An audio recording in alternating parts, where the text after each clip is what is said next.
Nunca el cliente fue tan escuchado. El Big Data y la inteligencia artificial han logrado tal intimidad con él que las empresas no solo cubren sus necesidades, sino que las predicen. A veces no somos conscientes, pero aquí y ahora estas tecnologías nos ayudan, por ejemplo, a hacer un match con una cita, a comprarnos el outfit perfecto, a reservar en el mejor restaurante con un solo clic. Bienvenidos a la era del Big Data y la inteligencia artificial.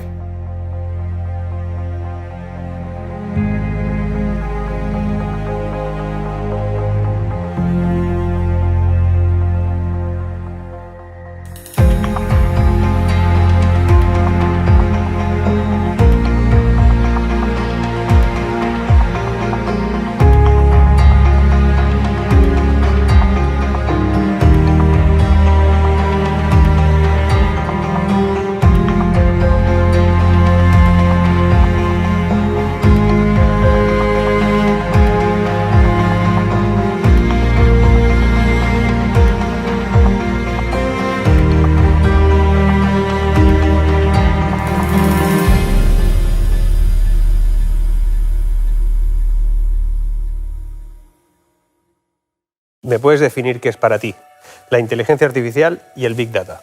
La inteligencia artificial no es más que una forma nueva de desarrollar software para ordenadores.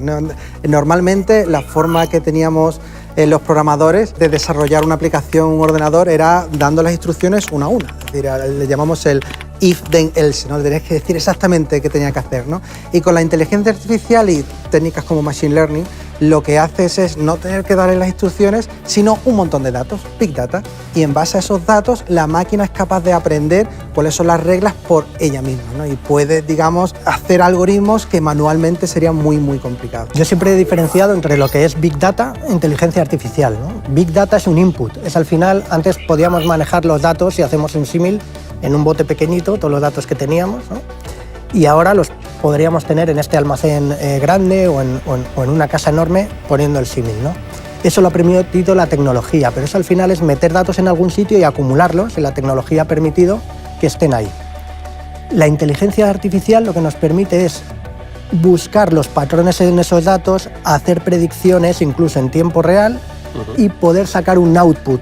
Son un conjunto de tecnologías que permiten hacer cosas que hace muy poquitos años no podíamos, como son manejar cantidades ingentes, descomunales de datos en un tiempo casi real, manejar información desestructurada, como puede ser el lenguaje nuestro que estamos hablando, una imagen, vídeo, audio, y lo más importante, es una tecnología que aprende, que no se le programa. Un ser humano no le dice cómo tiene que hacer las cosas. Los datos es un poco el petróleo, ¿no? Es lo que dice todo el mundo, los datos es el petróleo, pero en el fondo lo importante no es tanto el dato como qué haces con el dato. Y la herramienta que tenemos a nuestro alcance para convertir ese dato en valor, que son decisiones y son acciones, es realmente la inteligencia artificial. Con lo cual la inteligencia artificial es la clave de todo y hoy en día es lo que está impregnando todo lo que hacemos, ¿no? ¿Tú crees que va a cambiar mucho el mundo de los negocios, de la empresa, de la vida en general, por culpa de la inteligencia artificial y de los datos? Yo creo que sí, yo no diría por culpa, diría gracias a... Vale. Hay diferentes versiones. Hay diferentes versiones. Personalmente confío más en el gracias a... Vale. Me gusta mucho una frase de Andrew Ng, que fue el fundador de Google Brain, y él lo que dice es que la inteligencia artificial es como la nueva electricidad, y lo compara con la electricidad porque dice que va a impregnar todos los negocios, y de hecho eso está pasando ya, ¿no? Entonces, ¿podríamos hablar que la inteligencia artificial es algo así como máquinas aprendiendo a aprender?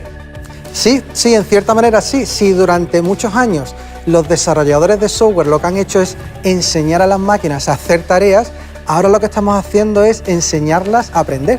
De forma natural, los datos, cuando se utilizan y se traducen, se convierten en información. Eso es. Y la información incluso en conocimiento, cuando tiene un sentido. ¿Esto en el ámbito de la inteligencia artificial es parecido o cómo funciona? Es parecido, efectivamente, ¿no? Al final las máquinas trabajan de forma similar al humano. Nosotros tenemos un entorno del que percibimos datos, hay señales que excitan el cuerpo, ¿verdad? Y se procesan. Después de esa percepción o de recibir esos datos, lo que hacemos es razonar, poner la inteligencia en marcha, y esa inteligencia es la que nos permite concluir en acciones, ¿no? En soluciones. Y las máquinas hacen exactamente lo mismo, ¿no?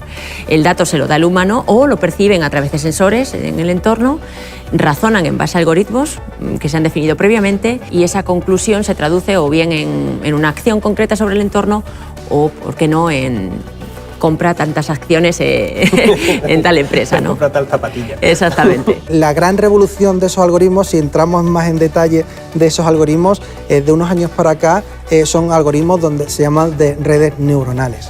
¿Qué son esos algoritmos que están ahora tan de moda? El deep learning. Efectivamente, son algoritmos que están basados, que no son una simulación del cerebro, pero que están basados en cómo funciona un cerebro, en base a neuronas que se conectan entre sí. Todo ser inteligente pues tiene un plus, ¿verdad? Nos gusta relacionarnos con personas inteligentes y a las personas inteligentes les gusta recrear esa inteligencia en las máquinas, ¿no? Esto es un poco el por qué hemos llegado a este punto. Lo que hacemos es emular la inteligencia con neuronas, ¿no? Tenemos una serie de neuronas conectadas entre sí y que aprenden de alguna manera a dar una solución adecuada cuando tenemos un determinado tipo de datos a la entrada de esa inteligencia, ¿no? Y lo que hacemos es ir entrenándola y ver hasta qué punto pues, es limitada o no en función de lo que queramos conseguir con ella, ¿no? Y se demuestra que cuantas más neuronas añadamos a esa ecuación, a esa capa, menos digital es la solución, menos 0 o 1, ¿no? Menos todo o nada, sino mucho más si quieres, diversa, ¿no? Más grises. Exactamente. Y puedo retratar muchas más sensibilidades en esa solución final, ¿no? En apenas 48 horas somos capaces de generar la misma cantidad de datos que en los últimos 2000 años. Un volumen de información brutal que solo adquiere sentido gracias al Big Data. ¿Debemos entonces temer esta transformación o, al contrario, ver en ella un desafío lleno de posibilidades? Hi, baby. Hi.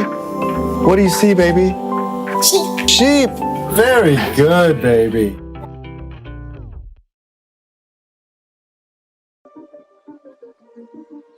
Hoy en día los equipos de programación, sobre todo en temas de sistemas expertos, inteligencia artificial, hay más psicólogos, sociólogos, o sea, hay gente, digamos, que hasta hace poco no eran parte de esos equipos de programación. Esto no es nuevo, no es de ahora. La primera vez que yo estudié sobre inteligencia artificial, cuando estudiaba la carrera, último año de carrera, 1996, que estudiábamos ciencia cognitiva, ya el profesor que impartía, que se dedicaba a la inteligencia artificial, era psicólogo y era de las personas que estaba desarrollando programas expertos, sobre todo en sanidad en España, de las primeras personas que lo hizo. Y tiene todo el sentido. Al final, quien conoce el cerebro humano, quien conoce la emoción, quien conoce la personalidad, quien conoce cómo se filtra la información, es el profesional de la psicología. ¿Pero qué es entrenar un sistema de inteligencia artificial, ¿no? Un niño de 1 o 2 años no sabe lo que es un perro si no lo ha visto en su vida. La primera vez que viene y ve un perro. La segunda vez, un perro. Y él ya en su cabeza, a base de verlo y de entrenarse, sabe lo que es un perro. Y yo me dediqué a buscar animales raros que probablemente no había visto nunca nadie en una sala, y descubrí es una polilla que se llama la polilla poodle, que se descubrió hace 3-4 años en Venezuela, que parece un gremlin o una ardilla o tal. Entonces yo cuando la pongo, la gente me dice, es una ardilla, no, es un tal. Y ya cuando les digo, no, os presento a la polilla poodle, entonces les empiezo a sacar otra foto, y otra foto, y otra foto, y les saco como 30 fotos de la polilla, y estoy entrenando a todo el mundo en ese momento. Su sistema cognitivo ha entendido que eso es una polilla. Pues eso es lo que hacemos con los sistemas de inteligencia artificial. Lo que ocurre es que en vez de enseñarles 20 fotos, les metemos millones de fotos de la polilla poodle, de documentación que hay escrita sobre la polilla poodle, y ese sistema, a partir de ahí, con todos esos datos, empieza a sacar outputs. Es la diferencia entre la programación de toda la vida y el entrenamiento de los sistemas de inteligencia artificial. Pero ahí hay como un salto, ¿no? Está la inteligencia predictiva, que con un montón de datos puede ofrecerte una información final que se basa en esos datos, pero luego está el hecho de que los entrenemos de forma cognitiva, es decir, les demos solo las patas del perro, los morros del perro, o sea, partes de ese animal para que sin haberlo visto completo interpreten que es un perro. ¿Y eso sería cognitivo? Efectivamente, ellos lo que van es interpretando y cuantos más datos le metemos, lo que hacemos es que esto funcione mejor e interpretan mejor. Pero lo hacen para resolver un problema muy concreto para el que se le ha entrenado. Por ejemplo, tengo un robot y quiero que coja una taza de un estante. Pues yo lo entreno para que coja esa taza del estante. Ahora le muevo la taza un poquito más a la izquierda y lo entreno para que la coja ahí, ¿no? Pues ocurrirá que si hay algún momento en el que yo coloco esa taza 3 estantes más arriba, sin haberle enseñado a coger la taza ahí, la va a coger de ahí. Ha aprendido, ¿no? Sin embargo, ese robot lo que no va a hacer es abrir la puerta. Barrer. o barrer. Porque nadie le ha enseñado a barrer. Nadie le ha enseñado a algo más que a identificar una taza y a entender que lo que tiene que hacer es agarrar la taza y moverla de un sitio a otro, ¿no? De hecho, tenemos una percepción de la inteligencia artificial muy peliculera, ¿no? Efectivamente, claro. que diría que hay un robot que está aprendiéndolo todo y va tomando decisiones de qué hago ahora, cuando eso, por mucho que aprenda, las decisiones no las va a tomar, a menos que sea obligatorio hacerlo por algún motivo, ¿no? Los algoritmos tomarán decisiones cruciales que afectarán profundamente a nuestra vida cotidiana. Pero estas decisiones no son neutras, están impregnadas de los sesgos, orientaciones, ideas y tendencias que los humanos que trabajan con esas tecnologías les trasladan. Es este carácter el que en un último término determinará nuestro futuro.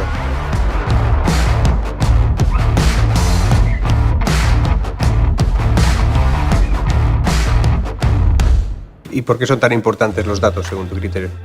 Bueno, yo creo que siempre han sido importantes. Ahora vamos a ver por qué ahora creo que todavía más, ¿no?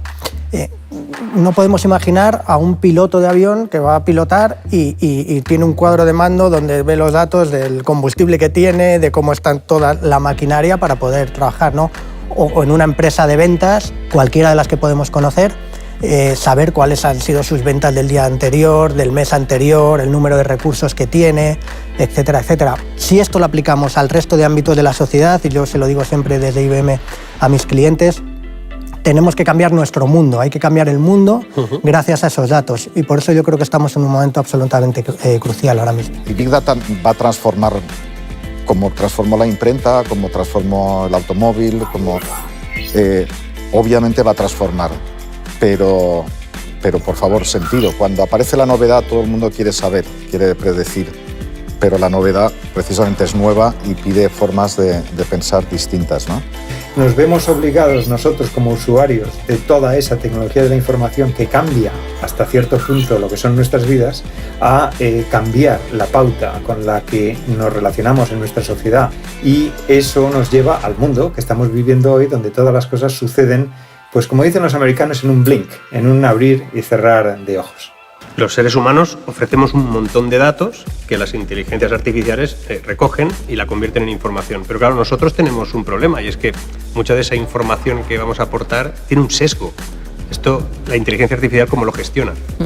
Pues es difícil. La inteligencia artificial no lo gestiona, solo tiene que gestionar el humano, que es el que alimenta la inteligencia artificial de los datos, ¿no? Porque si alimentamos a la inteligencia con datos sesgados o con datos erróneos, las soluciones que nos propongan esas inteligencias van a ser totalmente también erróneas, ¿no? Sesgadas. Y ese es para mí, el gran caballo de batalla al que tenemos que torear un poquito. Y tiene que ver muchísimo seguramente con la experiencia de cliente, el cómo el usuario interpreta muchas de esas interacciones con la inteligencia artificial o con los datos de una empresa. El sesgo ahí tiene una reacción en cadena que afecta perfectamente a cómo interpretamos luego los productos o servicios que nos venden. Completamente. El sesgo es uno de los problemas que tenemos que hacer frente con la inteligencia artificial, que tenemos que solucionar como industria. ¿Por qué? Porque al final la inteligencia artificial está aprendiendo de los datos que le estás ofreciendo. Si esos datos están sesgados, que puede ser un sesgo que exista ya en la sociedad, lo que puedes hacer es perpetuar ese sesgo en la sociedad. Pero tampoco nos podemos olvidar de la transparencia. Y como consumidor, yo también tengo derecho a saber por qué un algoritmo está haciendo una recomendación sobre mis datos, ¿no? Sobre todo si el algoritmo me va a impactar de una manera importante en mi vida, otorgar un crédito, ¿no? Y es que me puede cambiar la vida. Tendré derecho a saber por qué se ha tomado esa decisión. Tal vez la revisión de esos datos teniendo en cuenta que pueden estar sesgados, es la clave. Es decir, cómo conseguimos eliminar ese sesgo es a partir de la revisión de los datos que damos. Siempre hay que revisar el dato y siempre hay que asegurarnos de que incluya todos los factores posibles. Existe un programa en Estados Unidos que lo utiliza la justicia americana, que se llama Compass, y es una inteligencia artificial que decide qué, digamos, porcentaje de reincidencia pueden tener determinados presos, ¿no? Tú imagínate lo que supone realimentar o entrenar, mejor dicho, esa inteligencia artificial solo o generalmente y en su mayoría con datos que nos dicen que, por ejemplo, una persona de color del Bronx pues reincide continuamente, ¿no? Entonces, a lo mejor resulta que esta persona de color del Bronx, a la que la inteligencia artificial está analizando, pues es tan probable o más o menos que una persona blanca, ¿no? de otra área metropolitana, ¿no? Y sin embargo pues tiene todas las papeletas de quedarse en la cárcel, ¿no? Por eso siempre tiene que haber la intervención humana detrás de estas soluciones tan, digamos, sensibles, ¿no? Existen casos, ¿no?, creo, de sesgo en ese uso de chatbots que acaban pareciéndose demasiado a nosotros, ¿no? Sí, sí. Por eso aparece lo que se llama un poco el aprendizaje supervisado o el aprendizaje no supervisado. En nuestro caso, todo chatbot o inteligencia que entrenamos la hacemos entrenada, digamos, en laboratorio. Y ese entrenamiento con su cotidianía es supervisado. Le dejamos ver qué aprende y qué no aprende. Si esos chatbots y su aprendizaje lo dejásemos abierto a Internet, por ejemplo, efectivamente, esos chatbots serán lo más parecidos a las personas con las que interactúan. De hecho, ha ocurrido chatbots que se han puesto en abierto para aprender y han terminado siendo racistas o terminando siendo de una tendencia u otra. Había un perfil en Twitter, me parece, que era así, ¿no? Que acababa interactuando con sus seguidores o con quien hacía replis de sus opiniones y acabó siendo un personaje funesto. Sí, sí, sí, supremacista. Supremacista, además. Correcto, sí, fue retirado, obviamente. Y sesgo y lenguaje, ahí hay un campo brutal de análisis, ¿no? Es clave, ¿no?, el hecho del uso o de eliminación de sesgo también en el ámbito del lenguaje. Completamente. El idioma puede ser un sesgo también de inteligencia artificial, ¿no? Y no podemos permitir que haya idiomas de primer nivel, idiomas de segundo nivel, ¿no? Tenemos que hacer que el español esté ahí y sea el lenguaje principal también de inteligencia artificial, ¿no? Muchísimo esfuerzo se está haciendo en ese área. En particular, por ejemplo, en cuestión del español, pues en Microsoft, por ejemplo, trabajamos mucho con la RAE, un proyecto, se llama Proyecto Leia, donde trabajamos juntos para conseguir que el español sea lenguaje de primer nivel en inteligencia artificial, ¿no? Y crear nuevas aproximaciones, por ejemplo, creando modelos que llamamos modelos universales, modelos de inteligencia artificial universales, que son independientes del idioma, es decir, que pueden hacer el mismo razonamiento en el concepto de la idea y que luego solo tengas que traducir de una manera mucho más fidedigna. En el mundo hay más de 580 millones de personas que hablan español, de los cuales casi 483 millones tienen el español como lengua materna. Tanto cambio a la velocidad a la que va, al final lo que genera también es una falta de control sobre esos cambios, ¿no? Tenemos la sensación de que vamos hacia una era de la incertidumbre, ¿no? De que no vamos a saber cómo va a ser todo este futuro. ¿Cómo se gestiona psicológicamente esa incertidumbre? Claro, esa es una de las cuestiones más relevantes, yo creo, porque estamos además en una era donde, por un lado, la inteligencia artificial avanza rapidísimamente y a pasos agigantados y con muchísima información, ¿no? Muchísima información para utilizarla. Claro, al final, ¿qué es lo que ocurre? Que cuando tenemos tantos cambios tan grandes, tanta información, en determinados momentos los sentidos también se desbordan, ¿no? Hay que ser capaces de filtrar adecuadamente dónde queremos orientarnos. Y luego yo creo que hay un miedo que es más un miedo social y que tiene que ver con quién dirige todo esto, quién está detrás, ¿no? ¿Quién está detrás de todos esos grandes datos? ¿Quién está detrás de toda esta información que recopilan de nosotros? En el fondo, ¿para qué? ¿Para qué es? ¿No? ¿Para qué se utiliza? Cada vez que estamos en el ordenador y te dice, ¿acepta usted las cookies? Pero ¿y esto? Oiga, ¿usted qué va a hacer con esto? ¿No? ¿Para qué quiere esta información? Cuando nosotros estamos pidiéndole cosas a un ordenador, él está conociéndonos mejor le estamos dando también una idea clara de quiénes somos y cómo somos. Y esto es muy importante porque son modelos nuestros que existen por ahí y que son los que realmente utiliza para proponernos las mejores cosas y para ayudarnos de la manera más inteligente posible. Pero esos datos, aunque sean anónimos, al final no dejan de ser también una información relevante sobre cómo los usuarios, ¿no?, los clientes de esas empresas perciben el servicio o el producto, ¿no? Es decir, esa experiencia de cliente que podéis modificar o mejorar. ¿Cómo utilizáis esos datos también en el ámbito del trato con el cliente? En primer lugar, lo que tienes que dar es primero todas las garantías legales a ese cliente. Eso por descontado.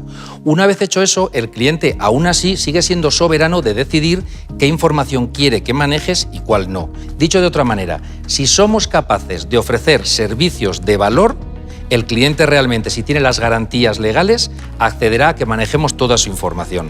Por ejemplo, imagina que entras por la puerta de una urgencia. Yo no sé nada de ti. Si en ese mismo instante tú me has autorizado a saberlo, yo puedo saber cuál es tu grupo sanguíneo, si estás tomando una medicación y puedo darte o no darte un anticoagulante, etcétera, etcétera, etcétera. Puede tener derecho incluso a decir que algo que un médico ha dicho de él y está en su historia clínica, no puedan verlo otros médicos. Puede hacerlo, está en su derecho y lo haríamos si así nos lo pide. Sin embargo, hay que explicarle, hay que hacerle ver las ventajas que tiene que todos los médicos, cuando tengan que atenderle, puedan conocer todo su historial. En general, la inteligencia artificial tiene que estar regulada. Igual que en Europa fuimos capaces de ser los primeros del mundo en regular la privacidad de los datos, tenemos que ir pensando también en ser los pioneros en regular la inteligencia artificial. Muchas de esos análisis, ¿no?, que se tienen que hacer, sobre todo especialmente en el ámbito de la inteligencia artificial, va por detrás de esa regulación. Entonces, parece como que queda a expensas de que las empresas sean éticamente responsables en ese sentido, ¿no? Que las empresas digan, oye, yo entiendo que eso va a estar mal hacerlo así y no necesito que me regulen sobre eso. ¿Está en manos de las empresas? A día de hoy, en muchos casos sí, y no es un escenario sostenible. Es decir, no podemos depender ni que sean determinadas empresas las que tomen esas decisiones, y no hablo solo de empresas tecnológicas, sino de cualquier sector, ¿no?, que en muchas ocasiones se están autorregulando. No es algo sostenible, y mucho menos a nivel internacional. No puede haber países con distintas normas, ¿no?, porque de cara también a la competencia no es bueno que las empresas jueguen bajo distintas normas.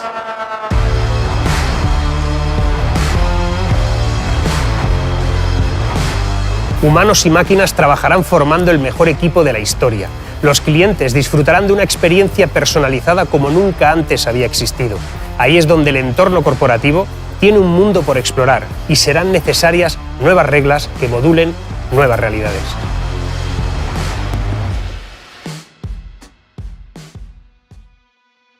Bueno, es la ciencia cuántica, ¿no? Dice que si eso no lo ves, no está. No está. Solo está cuando lo ves. No hay estética sin mirada, no hay estética sin un sujeto. Y la estética, la estética y la ética, ya lo sabían los griegos, están perfectamente unidas. Son las dos cosas que siempre serán humanas y que el Big Data sin ética y estética nunca tendrá sentido, ¿no? Yo creo que es así, o sea, es exactamente como dices. El Big Data son datos, sí, que se transforman o no en información, sí, pero que para que sea conocimiento humano o que nos sirva, tiene que tener un sentido. Mira, la inteligencia artificial nos está ayudando mucho a conocernos a nosotros mismos. Cada momento de la historia nos pone a los seres humanos a veces delante del espejo, ¿no?, para ver si incluso para preguntarnos quiénes somos, de dónde venimos. Yo creo que es posible que la inteligencia artificial nos esté poniendo un espejo para que nos hagamos las mismas preguntas, pero esta vez como más sofisticado, ¿no?, como más moderno. Fíjate que para crear un modelo de inteligencia artificial que se parezca al ser humano, lo primero que hay que hacer es conocer al ser humano. Hoy en día tenemos herramientas maravillosas, por ejemplo, de visión artificial, que nacen de estudiar profundamente cómo el cerebro procesa las imágenes. Herramientas, por ejemplo, para trabajar con niños con autismo, para expresar y conocer y manejar las emociones, que nacen del conocimiento del funcionamiento emocional. Y así un largo etcétera. En ese sentido, claramente nos está ayudando a conocernos, a plantearnos de dónde venimos y a dónde vamos. De dónde venimos no lo sé, pero a dónde vamos sin ninguna duda. Creo que el mundo que van a vivir nuestros hijos y nuestros nietos va a ser muy diferente al que nosotros hemos conocido. Mucho más diferente de la diferencia que hay entre nosotros y nuestros abuelos. Lo que está sucediendo es que la inteligencia artificial es un paso importantísimo en comprender qué es este mundo y esta vida donde estamos. Imagínate que encontrásemos ese algoritmo aprendiz que es universal y que tiene toda la información del mundo, pues entonces sabría todo, sabría el futuro, sabría el pasado, sería algo así pues como esa teoría de campos unificados, con lo cual impacta directamente en esta historia. Por una vez, no sé si es la primera vez en la vida o no, pero la tecnología está yendo por delante de incluso de las ideas que tenemos y de los casos de uso que podemos implementar gracias a esa tecnología. Es muy importante entender lo que le va a pasar a la humanidad este siglo cuando todas estas tecnologías, que hemos hablado de algunas y muchas otras, confluyan, converjan y vayan retroalimentándose. Si solo con la tecnología de movilidad o Internet y la tecnología del microchip hemos conseguido en 20 años lo que hemos conseguido, imaginemos lo que vamos a hacer en los próximos 20 con todas estas tecnologías que están apareciendo.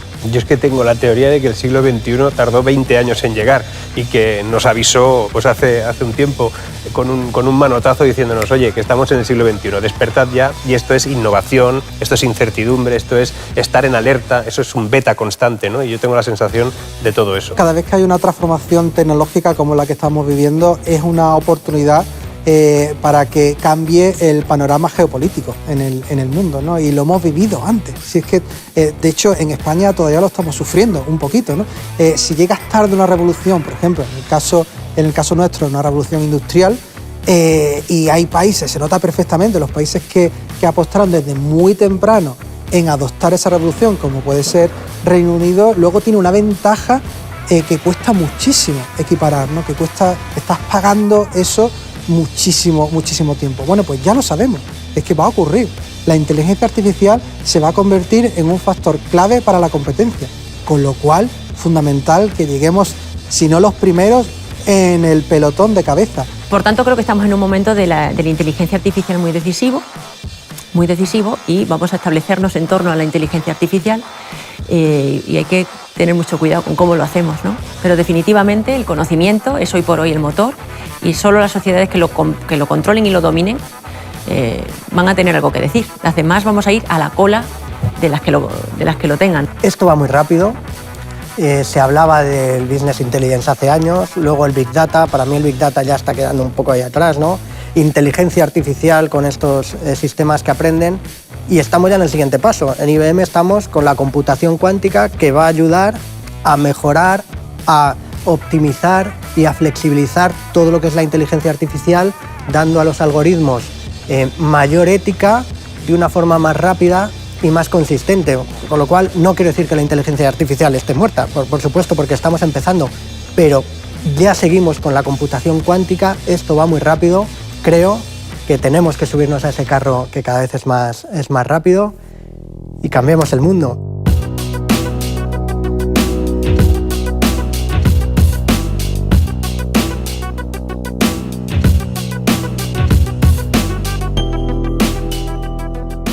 Cualquier transformación tecnológica de la humanidad trae nuevos desafíos. Para afrontarlos, el Big Data y la inteligencia artificial tienen que formar parte de la cultura de la empresa, de su ADN. Está en nuestras manos lograr que este viaje sea estimulante, porque si somos diferentes de todo lo que hay en este mundo es gracias a una herramienta única, la inteligencia artificial.